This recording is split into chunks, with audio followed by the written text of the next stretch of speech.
The sensor array had detected something impossible, and Fleet Admiral Corrin of the Xanathi Dominion refused to believe it. Before we begin, tell us where you're watching from and subscribe for more HFY stories. The holographic display flickered in the center of the Dominion Council chamber, casting pale blue light across the assembled faces of the Empire's highest military command.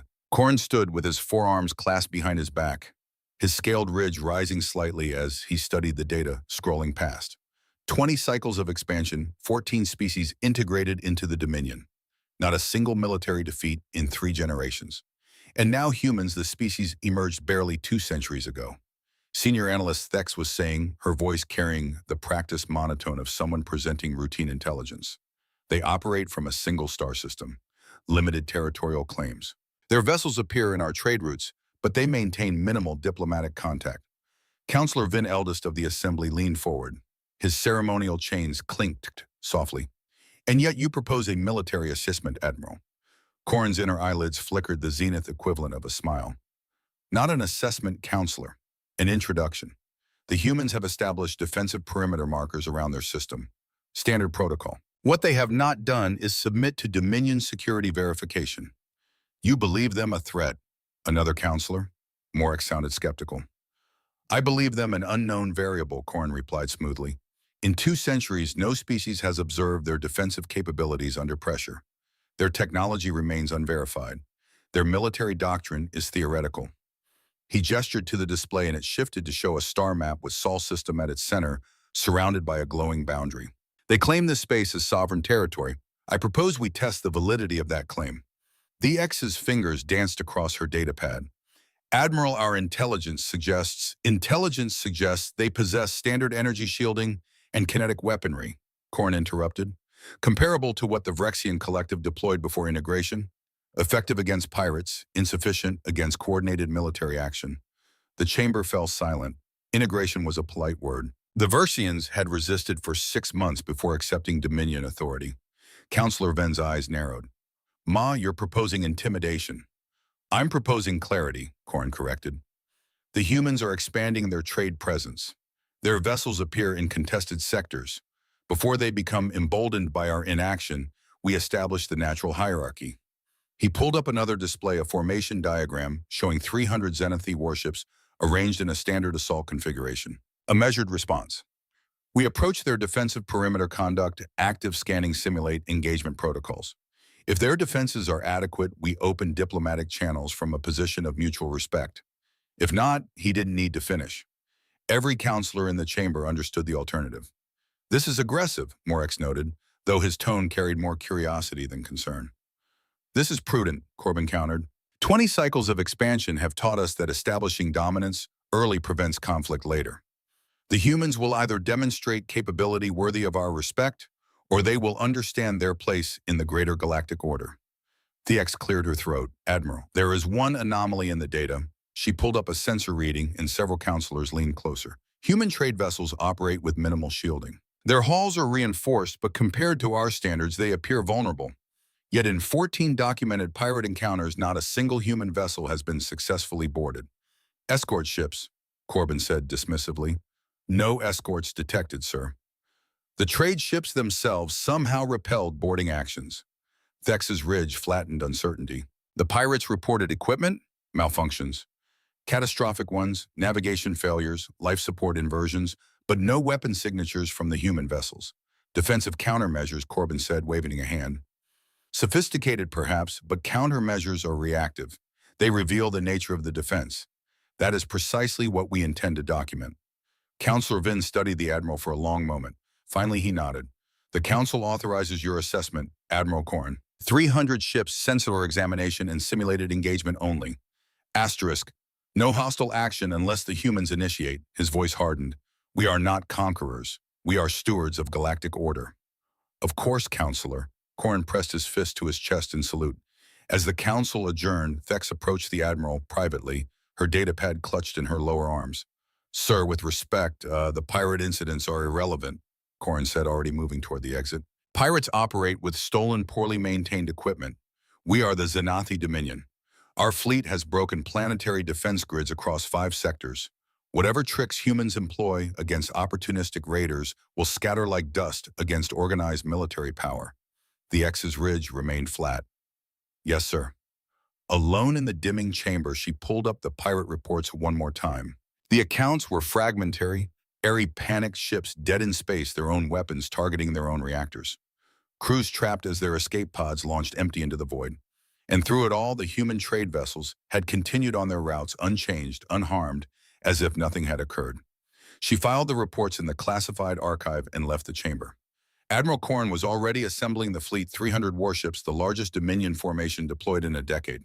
Their hulls gleamed with the pride of an empire that had never known defeat. In 4 cycles, they would reach human space. The assessment would begin. The Zenith Armada dropped out of faster-than-light travel at the edge of human territorial space, and Fleet Admiral Corrin immediately knew something was wrong. Sensor readings. He commanded his forearms, gripping the command throne as the 300 ships of his fleet materialized in formation around his flagship, the Dominant Will. Scanning Admiral, Lieutenant Zeros's voice was steady, professional. The sensor officer's fingers moved across his console with practice efficiency. Then they slowed. Then they stopped. Sir, I'm reading nothing. Define nothing. Empty space, Admiral. No defensive platforms, no patrol vessels, no orbital fortifications. Zeros looked up, his ridge furrowed. No energy signatures at all. The human perimeter is undefended. A ripple of surprise moved through the bridge crew. Putain. Corvin felt his inner eyelids flicker. Satisfaction mixed with a trace of disappointment. Perhaps the humans were less advanced than even their conservative estimates suggested. Tactical advance in formation. Delta weapons to standby shields to full. Corrin settled back in his throne. If they're monitoring us, I want them to see exactly what approaches their world. The fleet moved forward, 300 warships gliding through the void in perfect geometric precision. Their shields created overlapping fields of protective energy. On their weapons arrays, tracked potential threat vectors with automated efficiency.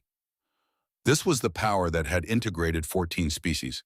They crossed the marked boundary of human space. Nothing. Scan deeper, Corrin ordered. They must have some defensive infrastructure. Stealth platforms, subspace mines, gravitational wells. Zeros worked his console more frantically now. Negative, sir. I'm scanning down to quantum resolution. And there's nothing here except background, radiation, and trace particle debris. 30 million kilometers to Sol system, the navigation officer reported. No response from human vessels. No communication attempts. Corrin felt the first touch of unease. An undefended border was one thing. Silence in the face of an armada was another.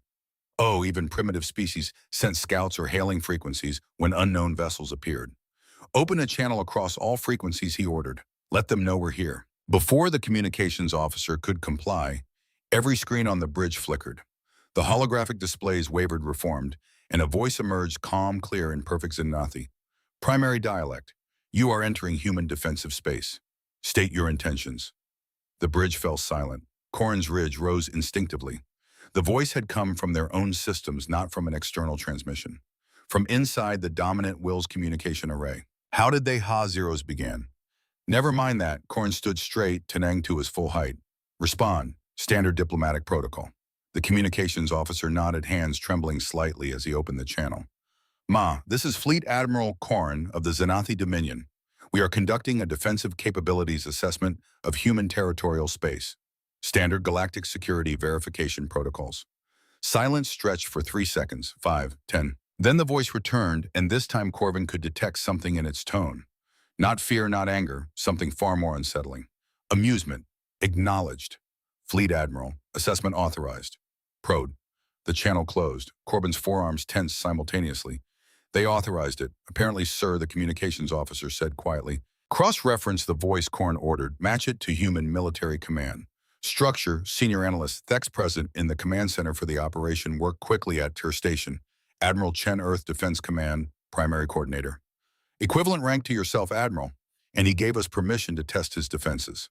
Corrin said it, slowly testing the logic, either supreme confidence or supreme naivety, or a trap. Tactical officer rank, added her weapons displays glowing amber with ready status. Then we spring it carefully. Corrin returned to his throne. All ships advance to 20 million kilometers. Activate full tactical scanning. Mark any human defensive assets as priority targets. Weapons hold, but I want target locks on everything larger than a navigation buoy. The Armada moved deeper into human space. Still, the sensors showed nothing but empty void. 15 million kilometers. 10 million. Admiral, Zeros' voice had climbed an octave. I'm detecting something. It's not a ship. It's not a station. The signature is... He stopped. I manipulated his controls. Stopped again. Sir, the readings don't make sense. Show me. The holographic display materialized above the command center. At first, Corbin saw only the expected stellar seagraphy. Sol's yellow star, the inner planets, the orbital paths of human habitats. Then Zeros highlighted the anomaly and Corin's blood ran cold.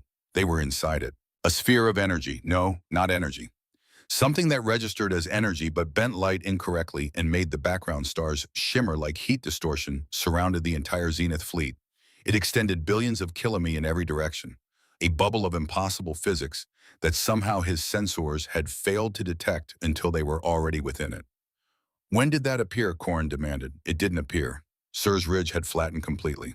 Pure fear running the sensor logs backward. It's been there the entire time. We've been inside it since we crossed the border. Our system simply didn't register it. That's impossible. Yes, sir, it is. Corbin forced himself to think tactically. Threat assessment. Is it weapons grade? Can it damage our shields? I can't even tell you what it is, Admiral, let alone what it does. The communications panel chirped. Admiral Chen's voice returned, still carrying that same unsettling calm. Fleet Admiral Corin, your vessels have now been fully integrated into our defensive monitoring system. Your positions, shield frequencies, weapon configurations, reactor outputs, and hull stress points have been cataloged. And are you prepared to proceed with your assessment? Tactical Officer Rank leaned toward Corin, her voice low. Merle, we should recommend target locks to verify our weapon systems are functioning properly. Corin nodded slowly. All ships acquire target locks on the nearest human defensive assets. Simulated engagement parameters only. The Fleet 300 warships activated their targeting arrays simultaneously. Weapons that could punch through planetary crusts swiveled to track. Every single targeting reticle locked onto another Zenithese ship. Compensate. Rank shouted at her console. Override the targeting matrix. I'm trying. Her subordinate's fingers flew across the controls. The systems aren't accepting manual input. The weapons think our own ships are enemy targets. Across the fleet and emergency channels erupted with similar reports. Ships targeting their sister vessels, fire control, computers, rejecting override commands, weapons hot and locked on friendly signatures. Chen Corin snarled into the communications array. What have you done to our systems? Nothing, Fleet Admiral. The human's voice remained infuriatingly level. Your systems are operating within normal parameters. They're simply responding to the information environment they're currently within. You requested an assessment of our defensive capabilities. This is step 1, target identification. You're making us target ourselves. We're showing you what we see, Admiral. From our perspective, you've been targeting yourselves since you crossed the perimeter. A pause. Your shields are impressive, by the way. Layered gravitational lensing with adaptive frequency modulation. 16th generation Vexian design, if I'm not mistaken. We integrated similar technology 8 decades ago. It proved insufficient for our needs. Corbin felt his primary heart hammering. Zeros tell me you're getting data on their defensive platforms. Sir, I'm detecting energy buildups at coordinates. Zero stopped. His ridge went completely pale. Admiral, those coordinates, they're inside our ships. The energy signatures are originating from within our own halls. Scan deeper. I am. There's nothing there. No devices, no intrusions, no. His voice broke. Admiral, the readings show weapons-grade power generation coming from spaces that our own internal sensors say are empty. Either our external scanners are malfunctioning or our internal ones are. But they can't both be right. On the main display, a new signature appeared. Not a ship, nothing so simple. A geometric construct of light and shadow that Corin's eyes refused to properly focus on materialized between two formations of Zenithese cruisers. It was spherical or cubic or neither. It seemed to exist in multiple configurations simultaneously. Human defensive platform detected. Zeros whispered. Range 3,000 kilometers. Type unknown. Energy output unknown. Threat level unknown. Target it, Corin ordered. All nearby ships concentrate fire. Simulated engagement. I want to see how their systems respond to our weapons profile. 6 Zenithese cruisers locked onto the impossible platform. Their weapons charged building energy for a coordinated strike that could vaporize a small moon. Firing, Tactical Officer Rank announced. 6 beams of concentrated plasma erupted from the Zenith ships. They crossed the intervening space in microseconds converging on the platform with precision that had been honed across a dozen campaigns. The platform wasn't there. The beams passed through empty space where sensors insisted the target still existed. No explosion, no defensive countermeasure, simply absence. Confirmed target, destruction, Corbin said, though his voice had lost its certainty. Sir, the target still registers on sensors position unchanged, but visual confirmation shows. Zeros trailed off. Admiral, it is still there. We're looking at it. Our weapons passed directly through it without interaction. The platform, if it could be called that, hadn't moved. It hung in space exactly where it had always been. Its impossible geometry undisturbed. Recommend we cease simulated engagement, the said from her station, and Corbin heard genuine fear in her voice. Admiral, we're testing something we don't understand. We're testing human defenses, Corbin shot back. That's what we came here to do, Admiral Chen's voice returned, and this time there was no amusement in it, only clinical precision. Test recorded, Fleet Admiral. Your weapon systems operate within expected parameters. Plasma coherence is excellent. Targeting algorithms are adequate. Shall we proceed to counter-demonstration? Counter-demonstration, Corin echoed. You tested our defenses. Now we test yours. That's what an assessment entails, isn't it? Mutual verification of capability. Before Corbin could respond, every ship in his fleet screamed alarm simultaneously. The Dominant will shuddered, and Fleet Admiral Corin felt something he hadn't experienced in 20 cycles of military service. Primal unthinking terror. Shield inversion. Someone was screaming on the bridge. It took Corin a moment to realize it was Zeros. Admiral, our shields are inverted. They're crushing us instead of protecting us. The gravitational fields that should have deflected incoming fire had reversed polarity. 300 Zenith warships were being compressed by their own defensive systems. Hulls groaning under impossible pressure. Structural integrity alarms wailed across every channel. Deactivate shields, Corin roared. Systems not responding. Tactical officer ranks, forearms flew across her console in desperate patterns. Manual override rejected. The computer thinks the shields are offline. On the main display, Corbin watched as the cruiser Eternal Dominance buckled inward, its hull crumpling like a child's toy. Not destroyed, that would have been merciful. The ship was being methodically compressed by its own technology slowly enough that the crew would feel every second of it. Chen. Corin bellowed into the communications array. Stop this. We haven't started anything, Fleet Admiral? The human's voice remained that same inhuman calm. Your shields are operating normally. You're simply experiencing a localized gravitational anomaly. Our defensive systems are showing you how vulnerable your current configuration is. There is no anomaly. You're manipulating our systems. Are we a pause? Check your reactor outputs. Zeros pulled up the engineering displays and his ridge went completely flat. The zenith expression of existential dread. Admiral reactor output is nominal. Asterisk power distribution is normal. Every system shows green status. According to our own diagnostics, nothing is wrong. Then why are we being crushed? Because reality and your instruments disagree about what's happening, Admiral Chen said simply. Welcome to human defensive doctrine, Fleet Admiral. We don't destroy. We don't even touch. We simply edit the information environment until your own technology becomes your enemy. As if to punctuate his words, the shield inversion ceased. 300 ships gasped as the crushing pressure released. Corbin's crew sucked in air, their bodies having instinctively stopped breathing during the compression. Damage report. Corin croaked. 17 ships with structural damage. 83 with shield generator burnout from the stress load. 0 casualties. Rank looked up and Corbin saw something broken in her eyes. They calibrated the pressure perfectly. Enough to hurt, not enough to kill. Navigation. Corin forced himself to focus. Plot a retreat vector. To every navigation display on every ship in the fleet went white. Then they showed positions. The Dominant will was simultaneously at its current location 15,000 kilometers to starboard and in orbit around Earth itself. 3 separate positions, all equally valid according to the ship's instruments. All showing different surrounding fleets, different tactical situations, different stellar positions. That's impossible, the navigation officer's voice cracked. We can't be in 3 places at once. You're not, Chen said. And for the first time, Corbin heard something besides calm in the human's voice. It was pity. You're exactly where you've always been, but your navigational computers can't agree on what where means anymore. Your sensors are measuring distance using constants that are no longer constant within our defensive sphere. Across the bridge, Corbin watched his crew spiral into confusion. They stared at instruments that gave contradictory readings. They ran diagnostic after diagnostic, each one confirming that all systems were functioning perfectly, while simultaneously showing that their ship existed in 3 different locations. "This is a weapon," Corbin whispered, "not an accusation, a realization." "No, Fleet Admiral, this is a defense." Chen's voice hardened. "A weapon destroys. What you're experiencing is something far more sophisticated. We're demonstrating that your presence here is optional. Not because we can destroy you, though we can, but because we can make you irrelevant." On the tactical display, more of those impossible geometric constructs materialize. Dozens of them. Hundreds, each one registering on sensors while simultaneously not being there. Each one existing in configurations that hurt to look at.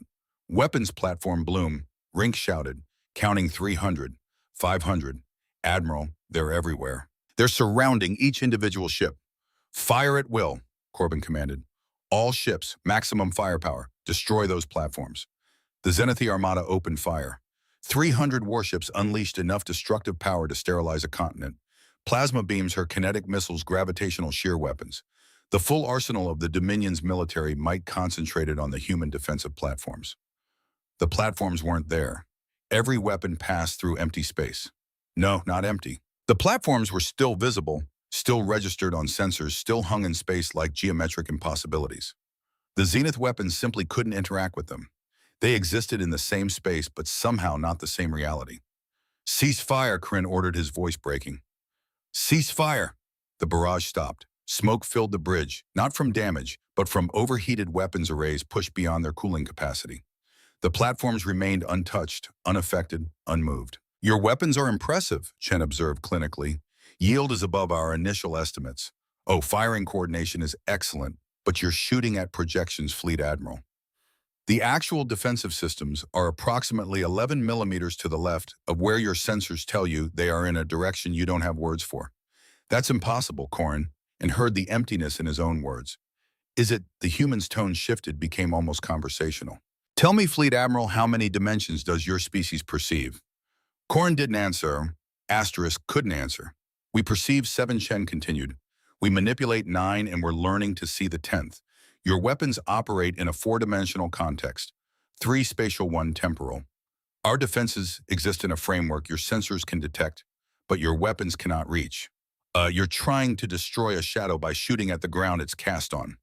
The bridge had gone completely silent. Every crew member stood frozen at their stations, staring at displays that showed realities that couldn't coexist. "Watch," Chen said softly. The defensive platforms moved not through space, through something else. Corbin watched as they phase-shifted occupied locations that made his visual cortex scream in protest. They moved through directions that didn't exist, and suddenly they were inside his ships. Not physically, the hull integrity remained perfect, but sensors showed the platforms occupying the same space as his reactors, his weapons arrays, his life support systems, overlapping, coexisting. "Impossible. That's our reactor core." Zeros was pointing at his display with a trembling hand. "Well, there's a platform in our reactor core, but the reactor shows normal operation." "How?" "Because it's not actually there," Chen explained patiently. "From your perspective, it appears to be there. From our perspective, it's exactly where it needs to be. Reality is contextual, Fleet Admiral. We've learned to change the context." Korn felt his legs weaken. He gripped the command throne to keep from collapsing. "What are you, human?" A pause. "Did you really think you were the first species to test us, Fleet Admiral? In the past centuries, 6 different galactic powers have conducted assessments similar to yours. 3 sent larger fleets. 1 sent a planet-killer weapon. 1 attempted a simultaneous multi-vector assault. 1 tried deploying a telepathic attack. What happened to them? The same thing that's happening to you. But we showed them that their weapons, their tactics, their understanding of physics itself, all of it is optional when you're operating within our defensive space. The Vrexians fired for 18 hours before they accepted they couldn't hurt us. The Karathi tried ramming us. Their ships passed through our platforms like smoke. The Turthan deployed biological weapons that we rendered inert by adjusting the local entropy gradient. On Corvin's display, his 300 ships hung in space, their weapons silent, their crews paralyzed around them. The human defensive platforms pulsed with energies that registered on every sensor and obeyed no known law of physics. "You haven't fired a single weapon," Corbin said harshly. Why would we, Chen asked. You're not a threat, Fleet Admiral. Ham, you're a demonstration of why 14 species have accepted integration into your dominion, but 0 species have attempted to integrate humanity. The human's voice remained gentle, almost kind. You wanted to establish hierarchy. You wanted to show us our place. Very well, let me show you yours. The platforms activated not as weapons as something worse. Korn watched as every single Xanathi ship's weapon system swiveled to point and at the dominant will. 300 ships, their entire arsenal focused on his flagship. His own fleet, his own crews, their eyes wide with horror as they tried desperately to override commands their computers insisted they weren't giving. We can make your weapons target whatever we choose. Chen said, we can make your shields protect us instead of you. When we can make your reactors feed our systems. We can make your navigational computers believe you're somewhere you're not. We can make your life support think your atmosphere is toxic. We can make your ships forget how to move. Korn stared at 300 weapons arrays locked onto his position. We don't destroy Fleet Admiral. We control absolute, total, inescapable control. And the most terrifying part, Chen's voice dropped to barely above a whisper. You can't feel us doing it. Your instruments show normal function. Your diagnostics show green. From your perspective, your own ship simply decided to betray you because that's easier for your technology to accept than the truth. What truth? Corbin forced the words out. That you never had control, not from the moment you crossed into human space. Every system, every sensor, and every weapon they've been operating within parameters we defined. You thought you were testing our defenses. A pause. Fleet Admiral, you were never the examiner. You were always the test subject. The weapons arrays held their lock for 5 eternal seconds. Then they swiveled away, returning to neutral positions. Your assessment is complete, Chen said, his voice returning to professional courtesy. You may withdraw. No Zenith vessel will be harmed during your departure. Consider this our counter-demonstration recorded. Korn wanted to give the order to retreat. His mouth wouldn't form the words. His ridge had flattened so completely that he barely felt the muscles anymore. It was Thex who finally spoke, her voice barely audible. Admiral Chin, we acknowledge human defensive superiority while we request permission to withdraw. Permission granted, Senior Analyst, safe travels. The channel closed for a long moment. No one on the bridge moved. They were warriors of the Xanathi Dominion, conquerors of 14 species, masters of 5 sectors, and they had been rendered into helpless observers in their own ships by a defense system that had never actually touched them. Navigation. Korn finally croaked, set course for Dominion space maximum speed. Yes, sir. The navigation officer's hands shook so badly he could barely input the commands. As the fleet began to turn, Zeros looked up from his sensor station. His face was pale, his ridge still flat. Admiral, the platforms, they're gone, all of them. They disappeared the moment Chen granted us permission to leave. Were they ever there? Corbin asked hollowly, and no one answered. The Zenith Armada retreated from human space. 300 ships fleeing from defenses they couldn't see, couldn't touch, couldn't understand. Behind them, the impossible geometric constructs faded from sensors like they had never existed at all. In the command center of Earth Defense Command, Admiral Chen turned away from his communications console and looked at the technician beside him. Log the engagement. Standard protocol. Yes, sir. Shall I flag it for review? Chen shook his head. No need. Same result as always. He pulled up a display showing the Xanathi fleet in full retreat, 300 ships running from a threat they never saw. Because the actual defensive platforms, the real ones, not the projections, were still exactly where they'd always been hidden, in dimensions the Zenith couldn't see, on doing nothing but watching. The Xanathi Dominion Council chamber had never been so silent. Fleet Admiral Korn stood before the assembled leadership, his 4 arms held rigidly at his sides, his ridge flattened in a posture of submission that he had never once adopted in 20 cycles of service. Around him, holographic displays showed the telemetry from his fleet retreat. 300 warships fleeing human space in complete disorder. Their formations broke and their sensor logs filled with contradictory data that made no physical sense. Counselor Venn studied the displays with ancient eyes. You fired for 11 minutes. Yes, Counselor. You struck nothing. No, Counselor. The humans retaliated with Ren gestured at another display, one showing weapon discharge records. The graph was completely flat. Nothing. A 0 energy weapons deployed, 0 kinetic weapons launched, 0 casualties inflicted. Correct, Counselor. Corvin's voice was hollow.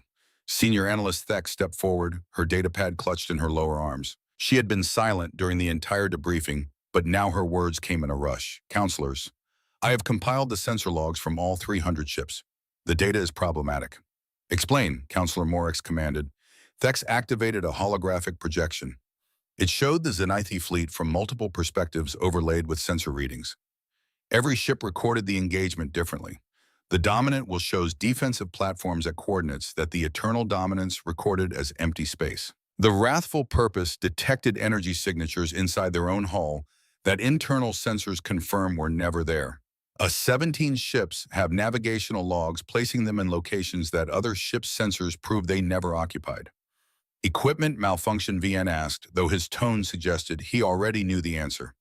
All equipment passed post-operation diagnostics counselor. Every system functioned perfectly. The X's ridge flickered with barely controlled fear. The equipment didn't malfunction. Reality itself became inconsistent. That's impossible, Moore said reflexively. Yes, counselors agreed. It is. And yet she pulled up another display, this one showing a recording from a cruiser's external cameras. A geometric construct hung in space, visible, solid, undeniable. Then the view switched to the same moment from internal sensors. Empty space. But this is the same object at the same moment from two different measurement systems on the same ship. Both recordings are verified as authentic. Both show different realities. The chamber fell into stunned silence. Counselor Venn turned back to Korn. The human admiral, what did he say? Corvin's inner eyelids flickered, a twitch of remembered terror. He said, "We perceive 4 dimensions. They perceive 7, manipulate 9, are learning to see the 10th. He paused. He said we were shooting at shadows, that their actual defenses exist in a framework we can detect but cannot reach. Do you believe him? I believe my weapons pass through solid targets without interaction. Counselor, I believe my shields inverted and crushed my ships. I believe my entire fleet's weapon systems locked onto my flagship without any crew member issuing that command. I believe," Corin's voice broke, "I believe we were never in control. From the moment we entered human space, everything we saw, everything our instruments told us was optional, permitted. We were guests in their reality, and they could revoke the invitation whenever they wished. This is a trick." Counselor Isel spoke up for the first time, his voice sharp with denial. "Advanced sensor jamming, psychological warfare. They want us to believe they're invincible, so we never challenge them." "Then it worked," Corbin said flatly, "because I will never lead a fleet against humanity again." The words hung in the air like a confession of heresy, a Zenithii admiral admitting defeat before a species that hadn't fired a single shot. They pulled up a final display. "Counselors, there's one more piece of data. At the end of the engagement, Admiral Chen told us something." She highlighted the audio transcript. He said this was Defense Grid Sector 7 of 10,000 automated. No human intervention required. The implications rippled through the chamber like a physical wave. 10,000 sectors, Venn said slowly, each automated. If Sector 7 could do what we witnessed, Morix added, his voice barely above a whisper. What could all 10,000 do? And if it was automated, Isel said, his earlier certainty crumbling, where were the actual human military forces? No one answered. The silence stretched until it became suffocating. Finally, Bren spoke. "We must inform the other powers. The Cathy Empire, the Turan Collective, they already know, Counselor." Thex pulled up a classified intelligence file. Admiral Chen mentioned that 6 other species have tested human defenses in the past century. I cross-referenced the data. We found fragmentary area reports, all classified, all buried in military archives. She displayed them one by one. The Bixians fired for 18 hours before retreating. The Karathi attempted ramming maneuvers. Their ships passed through human defensive platforms like they weren't there. The Turthon deployed biological weapons that were rendered inert. Every test ended the same way. Complete failure. 0 casualties inflicted on humans. 0 humans even seen. "Why didn't they tell us?" Morix demanded. "Would you have," Corbin asked quietly, "would you have admitted that your fleet was rendered helpless by defenses you couldn't understand? That your weapons became useless toys in the hands of an enemy who didn't even acknowledge you as a threat?" He looked around the chamber. "The humans haven't conquered anyone, haven't demanded tribute, haven't seized territory. They simply exist, protected by something so far beyond our comprehension that we can't even properly describe what happened to us." Venn stood slowly, his ceremonial chains dragging against the floor. "We expanded for 20 cycles, 14 species. We believed ourselves the dominant military power in this region of space." He looked at the display showing Earth's sun, distant and unremarkable. And all this time, we were children playing with toys, unaware that something far more advanced was simply tolerating us. A priority alert chimed. The communications officer appeared on a secondary display. Counselors, we have an incoming transmission marked as urgent. Origin point Earth. The council chamber fell deathly silent. Put it through, Bren said. The central holographic display flickered and Admiral Chen's face appeared. Human features were always difficult for Zenith to read, but Korn had learned during his retreat. The human's expression was concerned, not threatening, not angry concerned. Counselors of the Zenathi Dominion. Chen began, his voice carrying that same unnatural calm. I hope your fleet returned safely. All our tracking showed nominal transit, but I wanted to confirm. Your tracking, Ren repeated carefully. You tracked our fleet through our own territory. We track everything that's ever entered our defensive sphere, Counselor. Standard security protocol. The gravitational signature of your ships is now permanently logged in our systems. A pause. Don't be alarmed. We track. We don't intrude. Privacy is important to us. Why are you contacting us? Admiral Ren asked, and Korn heard the exhaustion in his Ellers's voice. Chen's expression shifted to something that might have been sympathy. Because Fleet Admiral Korn's assessment revealed a significant tactical weakness in your shield configuration, the gravitational lensing collapses unpredictably when exposed to certain exotic particles. We've prepared a technical briefing on how to correct the vulnerability. He gestured off-screen. We're transmitting the data now. No cost, no obligation, just neighbors helping neighbors. The communications officer confirmed. Receiving technical data, Counselor's preliminary analysis shows. It's exactly what Admiral Chen described. A complete breakdown of the shield flaw with proposed solutions. You're giving us your analysis. Morik sounded stunned. After we attempted to intimidate you, you attempted to assess us, Chen corrected gently. That's reasonable. New neighbors should understand each other's capabilities. Now you understand ours. And in the spirit of that understanding, we want you to know that we noticed the flaw in your defenses. His tone became more serious. The Karathi Empire uses particle accelerators that would exploit that exact vulnerability. If they ever discover it, your fleet would be at severe risk. Consider our data a diplomatic gesture. Corbin stepped forward. Wai Chen looked directly at him through the display. Because you followed your rules of engagement, Fleet Admiral. You tested. You didn't attack. You respected the boundaries we set. And when we asked you to leave, you left immediately. You conducted yourself professionally, even under extreme stress. The human's expression softened. And because 23 members of your crew are currently experiencing severe psychological trauma from their exposure to our defensive systems, we're also transmitting cognitive therapy protocols designed to help them process what they experienced. We've had to develop these for every species that's tested us. The council chamber remained frozen in stunned silence. We don't want enemies. Counselors, Chen continued, we don't need territory and we don't seek dominance, but we will not be threatened and we will not be tested again. This was your one assessment. Now you know. Spread the word as you see fit. Tell other powers what you learned or don't. But understand this, the next time an Armada enters human space without explicit invitation, our response will be very different. Different, how Ven asked. Chen's expression went completely flat. You were allowed to leave, Counselor. That was a choice we made. Don't make us reconsider our policy on allowing departures. The transmission ended for a long moment. No one moved. Then Counselor Isel spoke, his voice shaking. They tracked us through our territory. They analyzed our weapons in real time. They identified vulnerabilities we didn't know we had. And they're helping us fix them because they don't see us as threats, Corbin said quietly. We're not enemies. We're not even rivals. We're just there, present, irrelevant, unless we make ourselves otherwise. He looked at his hands, 4 arms that had commanded fleets, that had accepted the surrender of planetary defense forces.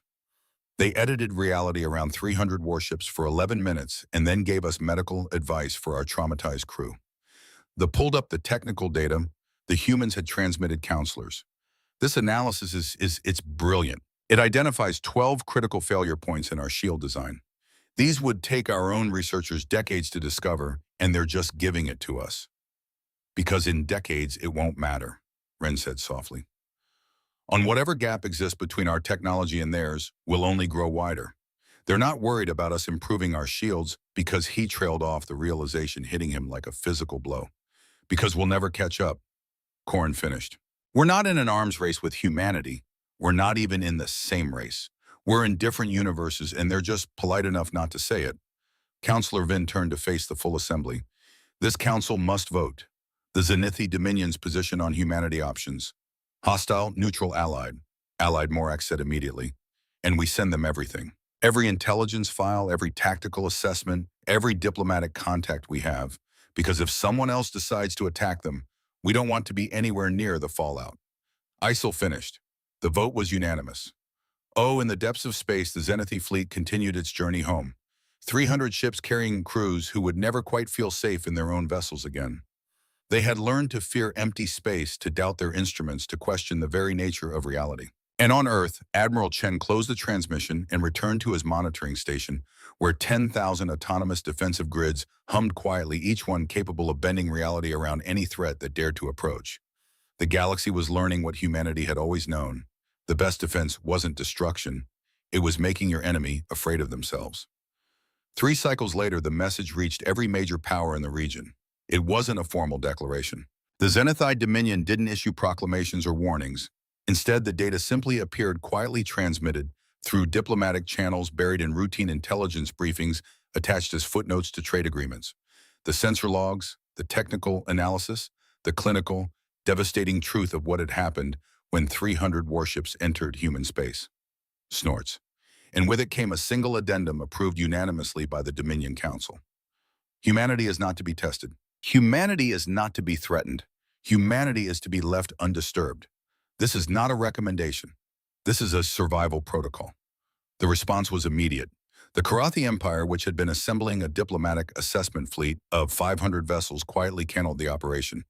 The Turth and Collective updated their star charts to mark Sol's system with a designation previously reserved only for stellar phenomena too dangerous to approach. Exclusion zone absolute. The Vrexian remnants, still bitter about their integration into the Dominion, reviewed the data 3 times before their military command issued a standing order. Any ship that entered human space without explicit invitation would be considered mutinous and fired upon by their own fleet. Better to destroy their own ships than to let them provoke humanity. In the Zenith Council chamber, Fleet Admiral Corrin stood before a different kind of assembly. Not counselors this time. Military commanders from 18 different fleets, representatives from 9 allied species, intelligence directors, and strategic analysts. Oh, they had come to hear the truth firsthand. You're telling us, a Karathi admiral said, her voice sharp with disbelief, that your fleet fired for 11 minutes and struck nothing? Correct, Corrin replied. His ridge no longer flattened when he discussed the engagement. The shame had been replaced by something else, understanding perhaps, or acceptance. And the humans retaliated by... The humans demonstrated that retaliation was unnecessary, Corrin interrupted. They didn't need to destroy us. They showed us that we were never capable of threatening them in the first place. He activated the holographic display showing the impossible geometric platforms. This is what we saw, or thought we saw, or we are allowed to see. I'm still not certain which sensor jamming. A Turfan analyst suggested a psychological warfare. We considered that senior analyst the said stepping forward. She had become something of an expert on human defensive doctrine, though she freely admitted that expert was too generous a term for anyone trying to understand something that operated in dimensions they couldn't perceive. But sensor jamming doesn't invert your shields. Psychological warfare doesn't make your navigation computers display 3 contradictory positions simultaneously, and neither explains how our weapons pass through solid targets. She pulled up the technical briefing the humans had transmitted, the analysis of Zenithii shield vulnerabilities. They gave us this for free after we tried to intimidate them. The analysis is flawless, and we've implemented their corrections across the entire fleet. Why would they help us? Someone asked. Because they can afford to, replied simply. The gap between their technology and ours is so vast that improving our defenses doesn't make us a threat. It just makes us less vulnerable to everyone else, she paused. And because they meant what they said, they don't want enemies. They don't need to conquer. They simply want to be left alone. A Rexian commander, his species' distinctive cranial ridge scarred from old battles, leaned forward. What happens if we ignore this, if someone attacks them for real full-scale invasion? Corrin and the exchanged glances. It was Corrin who finally answered. Admiral Chen told me something at the end of our engagement, and he said that what we experienced was Defense Grid Sector 7 of 10,000, automated, no human intervention required. He let that sink in. If one automated sector could do what it did to 300 warships, what could 10,000 do? What could they do if actual human military forces became involved? The silence that followed was absolute. There's something else, he added quietly. We analyzed the energy signatures from the defensive platforms, or tried to. The readings were wrong, not fluctuating, not inconsistent. Wrong in a way that suggests the energy wasn't coming from our universe at all. She manipulated the display, showing complex mathematical models. Our best theoretical physicists believe the humans are drawing power from spatial dimensions we don't have access to, potentially infinite power. And they're using it to manipulate reality at the quantum level within their defensive sphere. That's impossible, the Karathi admiral said, but her voice carried no conviction. Yes, they agreed. It is. They do it anyway. The assembly began to dissolve into worried murmurs. Korn let them process for a moment before raising one arm for silence. There's a reason we called this briefing, he said. Not to frighten you, though the information is frightening. Not to discourage expansion, though I recommend avoiding human space. We called this briefing because you need to understand something fundamental about the galaxy we inhabit. He gestured to the star map showing the territories of all major powers. The Zenith Dominion sprawling across 5 sectors. The Karathi Empire militant and proud. The Turan Collective, scientifically advanced, the Vrexian remnants, bitter but unbroken. All of them collectively representing the dominant military and technological powers of the region. And in the center, marked with that new designation, exclusion zone, absolute, a single yellow star. For 20 cycles we expanded, Corbin said. We believed we were ascending, becoming the dominant force in our region of space. We integrated species. We established order. We thought we understood our place in the cosmic hierarchy. He zoomed in on Sol's system. And all this time we were playing in a sandbox, unaware that something far more advanced was watching from beyond the fence. You're saying humans are superior to all of us combined? The Karathi admiral sounded offended. I'm saying humans are playing a different game entirely, Corbin replied. Oh, we compete for territory. They expand dimensions. We develop better weapons. They manipulate what weapon means. We see 4 dimensions. They see 7 and manipulate 9. We're not inferior, Admiral. We're operating in a different framework entirely. And in their framework, we're not threats. We're barely noticeable. A younger Zenith officer, one who hadn't been part of the assessment, spoke up. Then what do we do? How do we compete? We don't, Korn said simply. We coexist. We trade. We communicate. We respect boundaries. And we never ever test them again. He looked around the chamber. Because the alternative isn't war. It's irrelevance. They won't destroy us. They'll simply edit us out of the equation. Make our weapons forget how to fire. Make our shields protect them instead of us. I make our ships forget where they are. He pulled up the final piece of data, the psychological trauma reports from his crew members who had experienced the defensive systems most directly. 23 of my people needed cognitive therapy, not because they were hurt, because they experienced something their minds couldn't process. Reality became optional around them, and some part of their consciousness understood what that meant. They stepped forward again. The humans provided the therapy protocols. They've done this before. They have standardized treatment plans for every species that's tested them. Think about what that means. They've been doing this so long to so many different species that they've developed medical infrastructure specifically to help us recover from encountering them. The assembly sat in stunned silence. Finally, the Vrexian commander spoke, his voice rough. I fought in the integration wars. I've seen planetary defenses crack. I've watched fleets burn. And you're telling me that humanity could do worse than all of that without firing a single shot? Worse, Corbin confirmed. And they won't. That's what makes them truly terrifying. They have the power to rewrite reality, and they choose to use it defensively. They could conquer. They could dominate. Instead, they fix our shield vulnerabilities and ask us to tell them if we need anything else. He turned off the displays, leaving the chamber lit only by ambient lighting. The galaxy has changed, he said quietly. Not because humanity is aggressive, because they exist. Every calculation we make about military power, every strategic assessment in every expansion plan, all of it has to account for the fact that there's a species operating in our space that could make all of it meaningless with a thought. They choose not to, but that's a choice they make every day.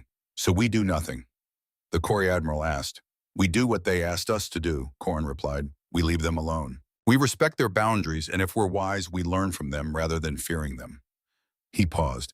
They gave us the shield corrections for free. That suggests they're open to cooperation, perhaps even friendship, but on their terms, not ours. The assembly began to file out, each commander lost in their own thoughts about what this meant for their fleets, their strategies, their understanding of power itself. The X remained behind with Corrin studying the empty star map. Do you think they're out there? She asked quietly. By the 7 dimensions they perceive others like them. Corin considered the question. I think if there are, humanity will find them. And when they do, I hope they remember us kindly. You think they'll leave this region of space eventually? When they finish learning whatever they came here to learn, he looked at Saul's system, that unremarkable yellow star. We're not their equals, Thex. We're not even their students. We're specimens, perhaps, data points, things they catalog as they pass through on their way to something greater. That should terrify me, they said. But somehow it doesn't. They could have destroyed us. They chose to heal us instead. That's what makes them human, Corbin said. And that's why the age of species like ours conquering, expanding, dominating is over. Not because humanity will stop us. Because after seeing what they can do, what's the point? He turned away from the display and walked toward the exit. At the threshold, he paused. Admiral Chen told me something else, something I haven't shared with anyone. He looked back at Thex. He said, they've been spacefaring for barely 2 centuries. That's all. 200 years. The X's ridge went flat. That's impossible.